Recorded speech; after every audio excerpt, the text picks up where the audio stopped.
burn the midnight oil. Warning, this is a 16 plus game, so if you have a problem with any of the following, you've been warned. Games you like weren't very fun for your playmates, were they? Of course, you liked that they didn't like it, didn't you? That's what this is about. They were into it. And you talk like I've been touching them. I haven't. I never said that. I'm not sick. My mom taught me better. I see.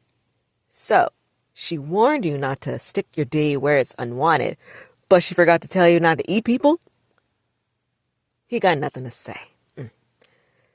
Don't bother denying it. You torture them, Seth. Snack on their flesh while they still breathe. So, what if I like to steal a bite? Their blood is good enough to drink, but their flesh is too dirty for us. Every vampire's tried meat once. Yes, even you. I bloody know you have. And like I already told you, they enjoyed it.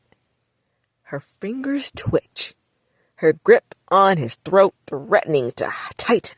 Tell you that before or after you drained and defiled them. I'd ask them personally, but last I checked, the dead don't talk. Well, with the exception of us. Who cares what happens to the cattle? God, can you get any more cliche? See, that's the problem with vampires like yourself. You have no regard for consequences. You think that just because you can, you should. Well, let me clue you in on a little secret. Squeezes hard, strangling him. You shouldn't have. Release him. Uh-oh, who's talking? Release him.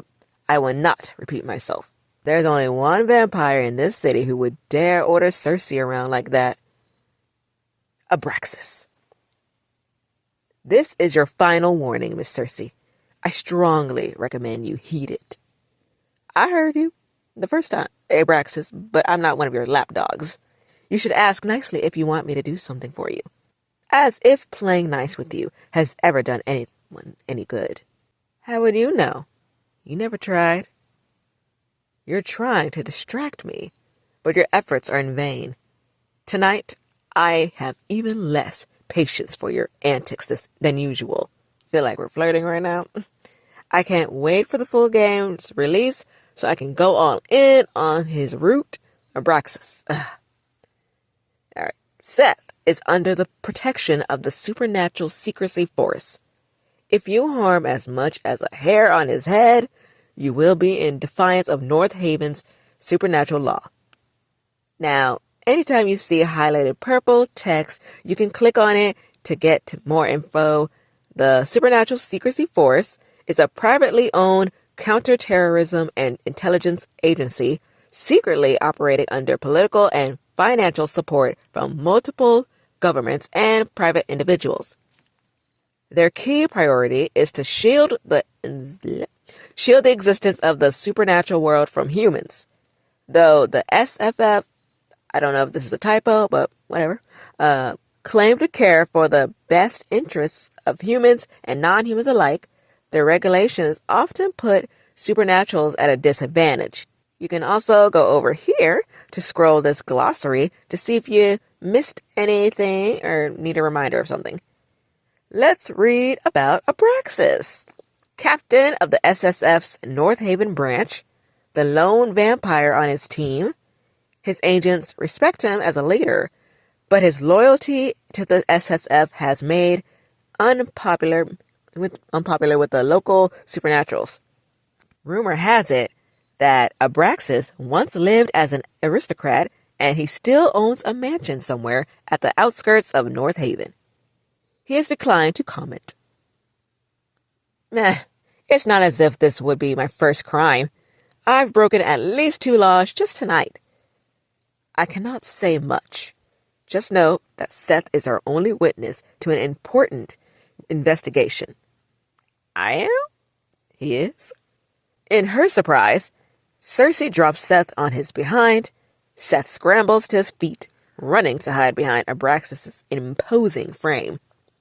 It's hard to tell, but beneath that thick jacket, Abraxas is hiding almost 6 feet and 5 inches of lean muscle. If only he'd use all those muscles for something productive, like throw me around the bedroom.